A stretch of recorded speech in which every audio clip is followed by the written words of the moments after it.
예, 세상에서 가장 불행한 사람이 있다면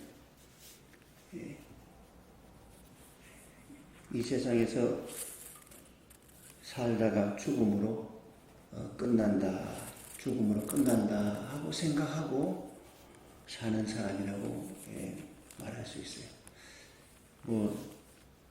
이 세상에 살면서 가난하게 살 수도 있고 힘들게 살 수도 있지만은 한평생 살다가 죽으면 끝이다.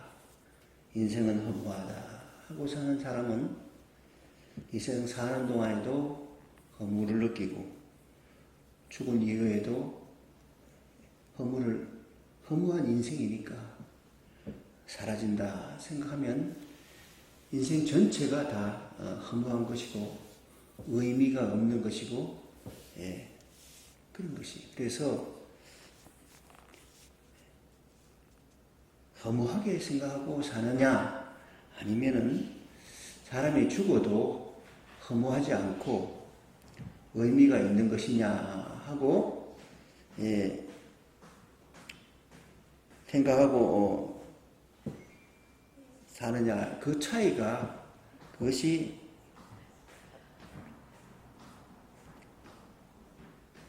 사람의 행복과 불행을 나누는 것입니다.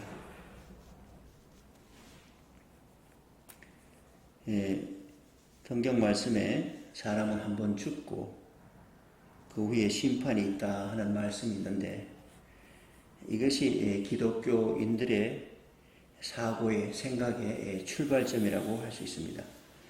한번 죽는다 하는 것은 다 인정하죠. 그러나 그 후에 심판이 있다 하는 것은 기독교인들만이, 물론 유대교도 마찬가지지만 심판이 있다는 것을 믿는 것이 기독교인의 출발이에요. 죽음으로 끝난다 생각하는 것이 불교라든가 많은 철학자들이 그렇게 생각을 하고 삽니다. 심판이 있다. 죽은 후에 하나님의 선악간의 심판이 있다. 기독교에서 심판이라는 것은 선악간의 심판이 있다. 그래서 사람이 죽음으로 끝나는 게 아니라 하나님의 심판이 있다는 사실 앞에서 우리 자신을, 자기 자신을 보고 또 자신의 미래를 생각해야 되는 거예요. 죽고 심판이 있으면 내가 어떻게 될 것인가를 생각하면 모든 사람들의 고민이 있는 것은 뭔가 하면 죄를 지었거든요. 지은 죄가 있다 하는 것을 그것을 고민하는 것입니다. 지은 죄가 있기 때문에. 지은 죄가 있는데 심판이 없다고 생각하는 게 마음이 편할 수 있어요. 그러나 심판이 있는데 죄가 그냥 그대로 있을 리가 있나요? 그래서 죄의 문제가 인간의 최대의 문제인 거예요. 죄의 선악간의 죄. 하나님 앞에서 선악간의 심판이 있는 거예요. 하나님 앞에서. 그래서 이 죄인은 반드시 죄에 따른 벌이 있고 죄에 따른 값이 치러집니다. 율법에 따르면요, 죄의 싹은 사망이에요. 죄의 값은 죽음인 거예요. 심판대 앞에서도 죽음이라는 것은 형벌을 말하는 거지. 그런데 그 형벌을 다 받으면 죄에 대해서는 더 이상 죄값을 다 치렀으니까 거기서 더 이상 벌할 것은 없죠. 죽어야지 끝나는 거예요. 죄의 싹은 죽어야지 끝나는 거예요. 여기에서 기독교인의 삶이 시작이 되는 것입니다. 죽어야 끝난다. 그래서 그 율법에 따르면 히브리서 9장 22절에 보게 되면 율법에 의하면 공평한 율법에 따르면 모든 것이 피로 깨끗해진다. 이렇게 말합니다. 피로 깨끗해진다. 죽어야 깨끗해진다. 죄의 싹은 사망이고 죽어야 깨끗해진다. 그래서 죽어야 깨끗해지고 피가 흘림없이 죽지 않고 죄사함은 이루어지지 않는다. 그래서 그러면 영혼이 살 길이 없느냐? 죽음에서 살 길이 없느냐? 그 죄값을 누군가 치러내야죠. 죄값을 치워야 되는 거예요. 피를 흘려야 되는 거예요. 그래서 하나님께서 정한 것이 사람을 구원하기 위해서 정한 그 방법이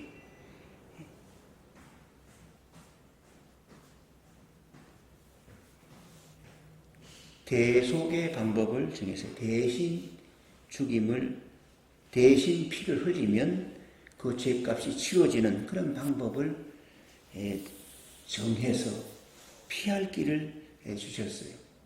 하나님의 질서는 엄격해요. 죄를 지었으면 죽어야 끝나는 거예요. 피를 흘려야 되는 거예요. 그런데 하나님의 그 절대적인 그 진리 그곳에 피할 길을 하나 주셨는데 대신 피를 흘리면 그 죄가 없어진다는 거예요. 대속의 방법. 그것이 대신 속죄하는 방법을 율법에서 가르쳐 줍니다. 그래서 그 대속의 방법을 통해서 하나님의 사랑과 하나님의 구원의 길이 나타나는 거죠. 공의로운 율법에 따르면 죄는 죽어야 끝나고 피를 흘려야 해결이 되는데 깨끗해지는데 누군가 대신 죽어준다면 대신 희생 치른다면 그 죄값은 치른 것이기 때문에 더 이상 죄에 대해서 책임을 지지 않아야 된다 하는 것이에요. 그래서 옛날에 구약 시대에 율법 시대에 사람들이 구원받는 방법은 하나님의 성소 회막에 가서 제사를 지내는 것이에요. 제사를 지낼 때 하나님이 정한 방법대로 1년 된 어린 양이나 비둘기나 자기 형편에 맞춰서 그 살아있는 아끼는 깨끗한 동물을 가지고 가서 제사장 앞에 가서 자신의 죄를 고백하고 그 죄값으로 1년 된 어린 양의 목을 따서 피를 흘리고 불살라서 하나님께 속죄의 제사를 드렸어요. 그러면서 속죄의 의식을 치르면서 이제 하나님께서 정한 대로 대속의 제물을 바쳤으니 이제 과거의 죄는 다 없어졌다.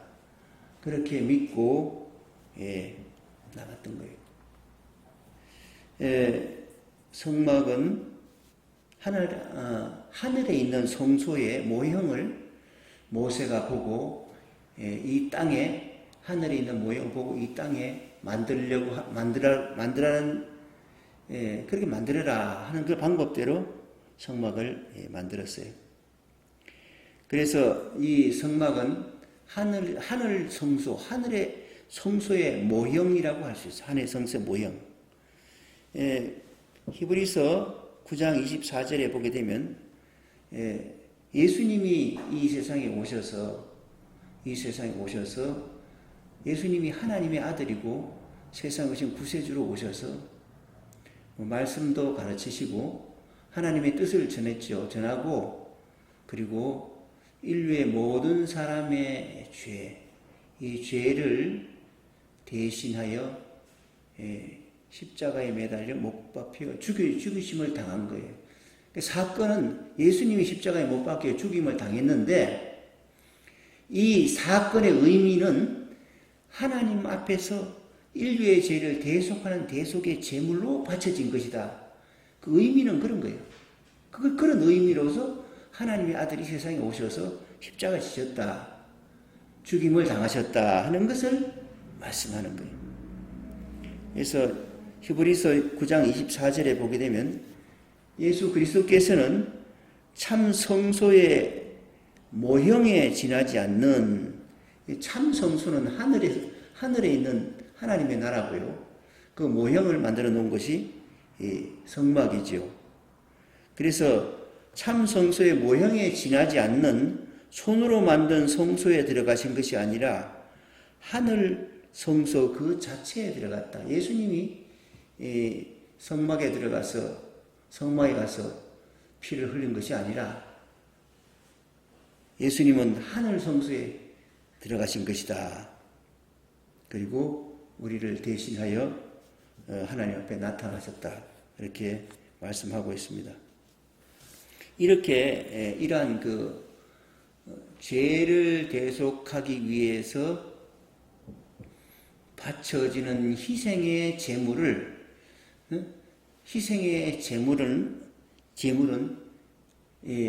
이 세상에 오실 구세주의 하나의 모형인 거예요. 모형.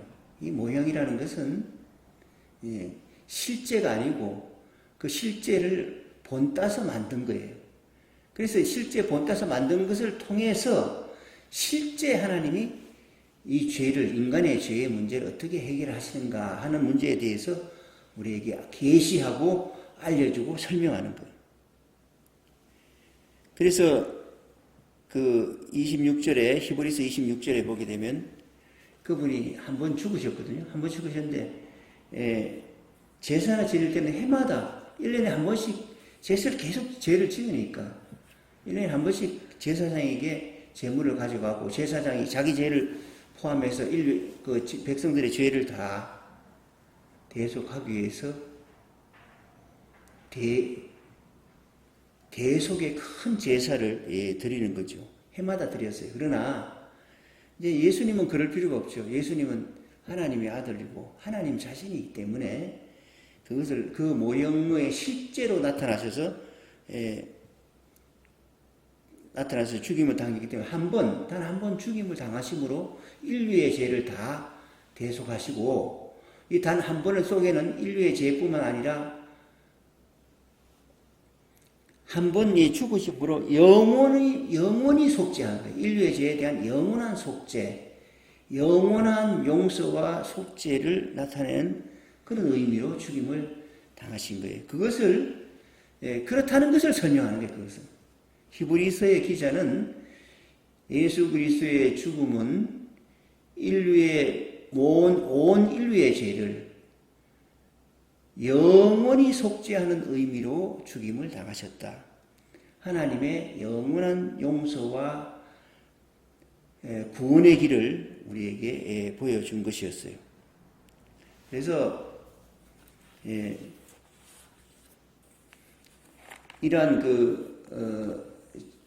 옛날의 전통을 통해서 오늘 우리에게 말씀하시는 것은 하나님은 우리의 죄를 용서하셨다. 대신 갚으셨다. 깨끗하게 하셨다. 단 한 번으로 영원히 깨끗하게 용서하셨다. 영원히 속죄하셨다. 이런 객관적인 하나님의 사랑과 은혜와 용서를 계시하고 보여주는 사건이었어요. 십자가의 죽으심의 사건이 그런 의미가 있는 것이에요. 그래서 히브리서 9장 27절에 보게 되면 사람이 한 번 죽는 것은 정해진 것이다. 이미 정해졌다. 그 위에, 그 뒤에 심판이 있는데, 새로운 심판이 있는데, 예수님께서, 그리스도께서 많은 사람의 죄를 짊어지시고 단 한 번 자기 몸을 제물로 바치셨어요. 그래서 죄가 깨끗이 없어진 거예요. 이렇게 복잡한 절차를 통해서 사람을 설명하지만은, 결국은 단 한마디로 말한다면 하나님이 우리를 사랑하셔서 세상 죄를 지고 가는 하나님의 어린 양 독생자를 세상에 통해서 그의 죽으심을 통해서 하나님이 우리에 대한 사랑을, 용서하심을, 영원히 깨끗하게 하셨음을 객관적으로 설명하는 것이에요. 그래서 예수님이 십자가의 죽으심은 인류를 향한 하나님의 사랑과 용서의 계시라고 말할 수 있는 거예요. 예수님이 이제 다시 나타날 텐데 두 번째로, 첫 번째 나타나서는 인류의 죄를 대속하는 사건으로 하시기 위해서 오셨고, 두 번째 나타나서는 심판주로 오시는데요. 이제는 사람들에게 죄는 상관이 없는 거예요. 죄는 이미 인류의 죄는 대속했어요. 예수님 상관없고 예수님의 그 십자가의 죽으심의 사건을 통해서 하나님의 사랑과 용서를 믿고 예수님을 기다리는 사람들에게 구원을 가져다 주기 위해서 오신다는 거예요. 구원을. 이러한 그 하나님의 사랑과 용서, 그 구원을, 하나님의 구원을 믿는 사람은 자신의 죄가 아무리 많다 하더라도 하나님께 나가는 사람은, 하나님의 용서하심을 믿는 사람은 죄에서 구원받는 거예요. 죄에서 더 이상 심판이 없을 것이니까 심판에서 구원받는 거예요. 그래서 자신의 죄를 바라보면 구원받을 길이 없지만은 하나님의 거룩한 사랑, 영원한 사랑, 영원한 속죄의 그 보혈의 피를 바라보는 사람은 구원받을 길이 있는 거예요. 자기를 보고 구원받는 게 아니라 하나님의 은혜를 보고 구원받는 것이에요. 이런 그 복음을 믿는 한 여자가 있었습니다. 이런 복음을 들었을 때, 그렇게 용서하시려고, 그렇게 용서하시겠나? 하나님이 그렇게 깨끗하게 쉽게 그렇게 용서하시겠나? 그렇게 불신하는 사람에게는 그 은혜가 그 사람 마음속에 들어가지 않고요. 믿음이 없어요. 소망도 없어요. 그러나 믿는 사람은요, 자신의 수많은 죄가 다 사해지고 용서받고 깨끗해지고 하나님의 자녀로 부름받았다는 사실을 알게 되는 사람은, 믿고 알게 되는 사람은 그 은혜가 감사한 것이에요. 하나님의 은혜를 의지하는 사람은 그 은혜가 영향을 미쳐서 그 감사한 마음을 가지게 하고요. 고맙고 감사한 마음으로 하나님을 사랑하는 마음, 하나님의 그 사랑과 은혜에 대해서 보호하려고 하는 그런 마음을 가지게 되는 것입니다. 오늘 한 여자가, 죄 많은 여자가 한 여인이 있었습니다. 그 어느 한 마을 여인이 있었는데 그 여인이 사는 마을에 한 바리새파 사람이 예수님을 식사에 초대했어요. 그 예수님이 식사에 초대했다는 소리를 듣고 이 죄를 많이 지은 소문난 여자가 찾아옵니다. 어떻게 찾아오는가 하면 향유를 가지고 찾아와요. 향유랑 그 당시에 가장 값진 것이, 여인들이 결혼할 때 준비해 둔 것이 향유거든요. 그 향유를 준비해 가지고 찾아와서 예수님 앞에 나와서 그 발 아래에 엎드려 가지고 눈물을 우는 거예요. 한없이 우는 거예요. 울고, 그리고 눈물이 떨어지니까 자기 머리카락으로 발을 닦고 그 위에다 향유를 붓고 그런 모습을 보이는 거예요. 이 바리새파 사람은 그 여자를 잘 알거든요.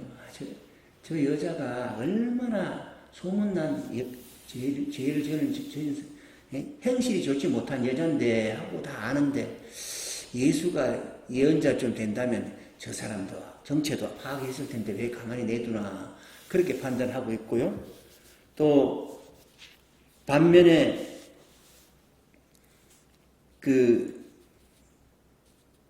그렇게 하고 있을 때 예수님은 그 여자가 왜 우는지에 대해서, 왜 눈물 흘리고 자기 앞에서 머리로 닦고 향유로 발을 부었는지를 아시는 거예요. 그래서 설명을 하기 시작합니다.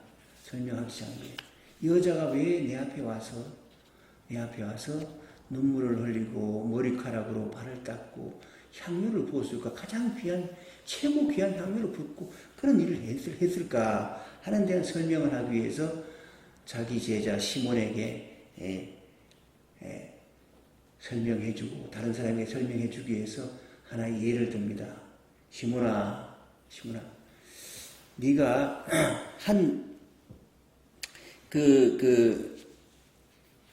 예를 드는데 그게 지금 누가복음 7장 40절에서 43절에 나오는데요. 너한테 좀 말해줄 게 있다. 그러니까 말씀하세요. 그러니까 말씀하시기를 어떤 사람이 돈 빌려주는 사람이 있었어.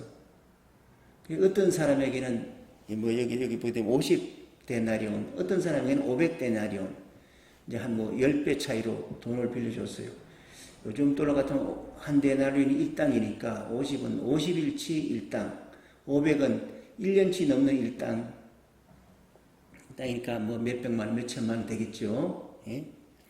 그렇게 해서 계산해보면 알겠지만 그 중요한 게 아니고, 그렇게 빚을 졌는데 둘 다 갚을 길이 없어. 형편이 더 나빠졌어.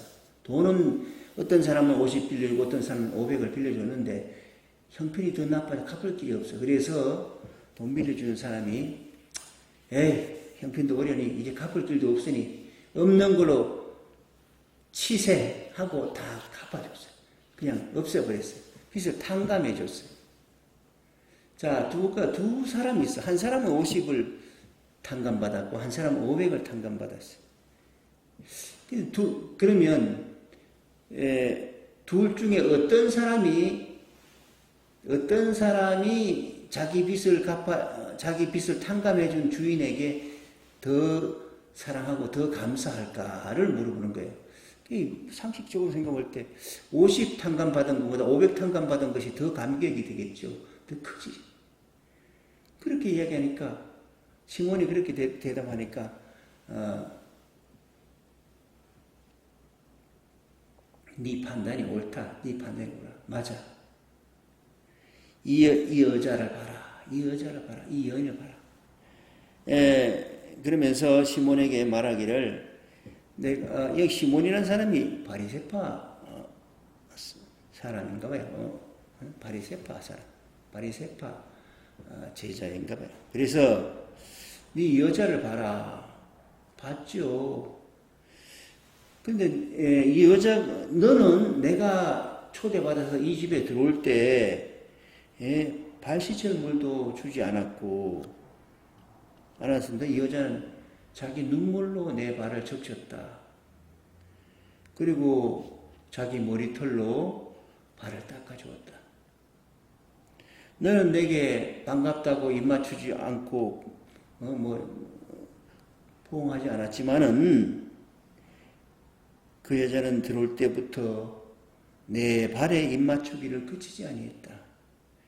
너는 내 머리에 감람유도 붓지 않았지만 감싸구려 기름이고요. 그는 이 향유를 내 발에 부었다. 그러므로 이제 내가 너한테 말하는데 그 여자, 그의 죄가 사하여졌다. 그의 여자가 사해졌다. 왜? 이는 그의 사랑이 많음이라. 사해진 게 틀림없어. 사함이 받은 일이 적은 자는 적게 사랑하고 많은 사함을 받은 사람은 그 사랑이 더 크고 감사와 사랑이 더 큰 것이 아니겠느냐. 그래서 이 여자는 많은 죄를 사함받은 것에 대한 감사로 그렇게 표시를 한 것이다. 그렇게 말하는 거예요. 그러니까 우리가 하나님의 사랑과 은혜 안에서 또 예수 그리스도의 십자가의 죽으심의 은혜 안에서 믿음으로 죄의 사함을 받았는데 믿음으로 볼 때 다 죄의 사함의 역사에 우리가 참여하게 되었는데 자기가 지은 죄가 많다고 느끼는 사람은 나 같은 죄인을, 이 한없는 죄인을 사하여 주신 그 은혜가 너무나 크다 생각해서 그 은혜에 대해서 너무 감사하고 감격해하고 큰 사랑과 헌신을 바치지만은 받은 게 별로 없다 생각하는 사람은 큰 사랑을 바치지 못한다. 믿음이 없는 사람은. 그 둘의 차이가 헌신과 봉사와 사랑으로 나타나는 거예요. 적은 사랑을 받은 사람은 적게 사랑하고, 사랑을 많이 받은 사람은, 받았다고 느끼는 사람은 많은 사랑을 바치는 거예요. 교회에서도 보통 일반적으로 그래요. 어릴 때부터 은혜 안에서 자란 사람들은 하나님의 사랑과 은혜를 그렇게 크게 죄지은 일도 없으니까 그게 안 느끼는데, 큰 죄를 짓고 하나님의 용서받은 사람들은 큰에 늘 감사하고 크게 감격해하고 그런 것을 볼 수 있어요. 이 여자는 하나님의 사랑과 은혜 안에서 예수 그리스도가 세상에 오신 구세주임을 믿고 그분이 용서하고 깨끗하게 하게 해주신다는 약속의 자녀임을 믿고 그 너무너무 감격해서, 많은 죄를 감격해서 그 은혜에 합당한 행실을 나타낸 것입니다. 예수님은 이러한 그 여자에게, 과거에 나쁜 행실을 한 여자에게, 회개한 여자에게, 감사하는 여자에게, 사랑하는 여자에게 말씀하시기를 48절에 보게 되면 이에 여자에게 말씀하시는데 이르시되 네 죄사함을 받았느니라. 너 자네 당신 여인을 두고 말한 거죠. 죄사함 당신은 받았어. 이미 받았어. 사실은 예수님이 십자가에 못 박혀 죽으실 때 그 죽으심의 사건은 과거의 인류의 과거의 죄와 다가올 미래의 죄까지 다 짊어진 하나님의 영원한 속죄의 제사고 사랑의 계시인 것이에요. 이미 죄사함은 객관적으로 이루어진 거예요. 늦게 믿고 깨달았을 때, 깨달은 그 순간 그 은혜가 그 사람에게 전달되는 거죠. 그래서 죄사함을 이미 받았다. 당신은 받았다. 이미. 하나님의 은혜를 믿고 나 예수를 구주로 믿었으니 나는 죄사함을 받았다. 그렇게 말하고요. 그 여자에게 너의 믿음이 너를 구원했다. 너의 믿음이 너를 구원했으니 평안히 가라. 평안히 가라. 하나님의 사랑과 용서와 십자가의 대속의 사건은 객관적인 것이에요. 하나님이 하신 일이에요. 그 객관적이고 하나님이 하신 일을 받아들이는 순간, 믿는 것은 우리 인간의 주관적인 거예요. 사람마다 틀려요. 받아들이고 믿는 사람이 있고 믿지 않는 사람이 있죠. 받아들인 사람은, 받아들이는 그 믿음이 그 사람을 구원하는 거예요. 하나님의 은혜로운 역사를 믿는 그 사람, 그 순간 구원을 받았고 그래서 평안을 누릴 수 있게 되는 것입니다. 하나님의 사랑이 온 세상에 나타났어요. 하나님의 은혜가 나타났어요. 그 은혜에 대한 확고한 믿음이 평안을 가져다 주는 것입니다. 사람이 죽음에서 구원받고 영원한 생명을 얻고 하나님의 자녀가 된 사람은 그 사랑과 은혜에 대해서 감사하고 하나님을 사랑하게 되고, 하나님을 사랑하기 때문에 또한 하나님이 사랑하는 다른 사람을 소중히 여기고 사랑할 줄 아는 사람이 되는 거예요. 하나님의 계획은 이거예요. 사람들이 다 하나님의 사랑 안에서 용서받고 구원받고 그리고 서로 사랑할 줄 아는 사람이 되는 걸 원하는 거예요. 우리를 향한 하나님의 뜻은 사랑할 줄 아는 사람이 되는 거예요. 사람을 사랑하는 거예요. 돈이 아니고 권력이 아니고 명예가 아니고 사람을 사랑할 줄 아는 사람이 되는 거예요. 그래서 그 사람을 사랑하는 것이 곧 하나님을 사랑하는 것이고 하나님의 나라를 오게 하는 것입니다. 하나님은 서로 사랑하는 세계를 만드시기를 목적으로 삼고 계획을 삼고 사시기 때문에 하나님의 나라는 서로 사랑하는 나라로 나타나게 되는 것입니다. 오늘 본문 말씀은 전체적으로 봐서 내용이 간단한 것입니다. 하나님의 사랑과 용서, 그 용서를 객관적인 사랑과 용서를 믿을 때, 내가 믿을 때, 내가 주관적으로 믿을 때 구원에 이르는 것이고, 구원에 이르는 사람은 그 은혜에 대한 감사와 사랑으로 나타나는 것이며, 그 사랑이 크기는 받은 바 은혜가 크다고 생각한 사람에게 크게, 적다고 생각하는 사람이 적게 나타나는 것입니다. 그리고 그 크고 큰 은혜에 대한 믿음이 그 사람을 죄에서, 죽음에서, 심판에서 구원받게 하고 자유를 얻게 하고 평강을 누리게 하는 것입니다. 하나님 안에서 자유를 얻고 평강을 누리고 그렇게 사는 여자가 그렇게 살게 된 것 같이 우리 또한 그런 믿음으로 평강을 누리며 사는 복이 있기를 바랍니다. 기도하겠습니다. 하나님 아버지 감사합니다. 오늘도 귀한 말씀을 통해서 하나님의 사랑하심과 용서하심과 구원하심의 역사의 복음을 다시 한번 듣고 믿게 하시니 감사합니다. 하나님이 독생자를 통해서 인류의 죄를 영원히 속죄하신 그 놀라운 객관적인 사건 앞에 우리는 믿음으로 나가게 하시고 그리하여 심판에서 죄에서 구원받아 하나님의 자녀 되게 하시고 영생을 얻게 하시고 하나님의 백성다운 사랑의 사람이 다 되게 하여 주셔서 하나님의 거룩함을 드러내는 저희들 다 되게 하여 주옵소서. 예수 그리스도 이름으로 기도하옵나이다. 아멘.